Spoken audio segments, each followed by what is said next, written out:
தற்போது கிடைத்த அண்மைச் செய்தி. சென்னையில் 5 விதமான போக்குவரத்து விதிமீறல்களுக்கு மட்டுமே அபராதம் விதிக்க வேண்டும் என சென்னை போக்குவரத்து காவல்துறைக்கு காவல் ஆணையர் அருண் உத்தரவிட்டிருக்கிறார்.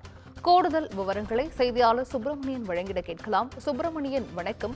5 விதிமீறல்களுக்கு மட்டுமே அபராதம் விதிக்க வேண்டும் என தற்பொழுது உத்தரவு பிறப்பிக்கப்பட்டிருக்கிறது. இது குறித்தான முழு விவரங்கள் சுப்பிரமணியன்.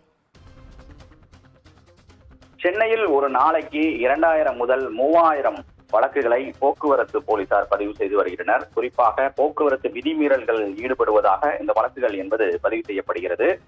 25 வகையான போக்குவரத்து விதிமீறல்களுக்கு அபராதம் இதுவரை விதித்து வருகின்றனர். அதில் கூடுதல் கவனம் செலுத்தப்பட்டு வருவதாக ஏற்கனவே போக்குவரத்து காவல்துறை தரப்பில் தெரிவிக்கப்பட்டிருந்தது. இந்த நிலையில் தற்போதிலிருந்து 5 வகையான போக்குவரத்து விதிமீறல்களுக்கு முக்கியத்துவம் கொடுத்து நடவடிக்கை எடுக்க வேண்டும் என்ற ஒரு உத்தரவு என்பது பிறப்பிக்கப்பட்டிருக்கிறது. சென்னை காவல் ஆணையர் அருண் இதற்கான உத்தரவை பிறப்பித்திருப்பதாக தெரிய வந்திருக்கிறது. அது மட்டுமல்லாமல் அனைத்து போக்குவரத்து உதவி ஆணையர் மூலமாக சுற்றறிக்கை என்பது அனுப்பப்பட்டிருக்கிறது.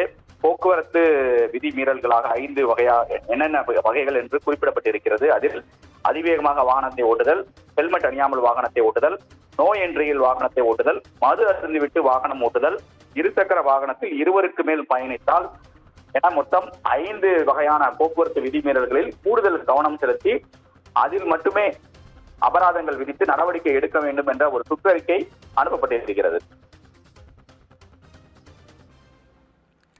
விவரங்களை வழங்கியமைக்கு நன்றி சுப்பிரமணியன்.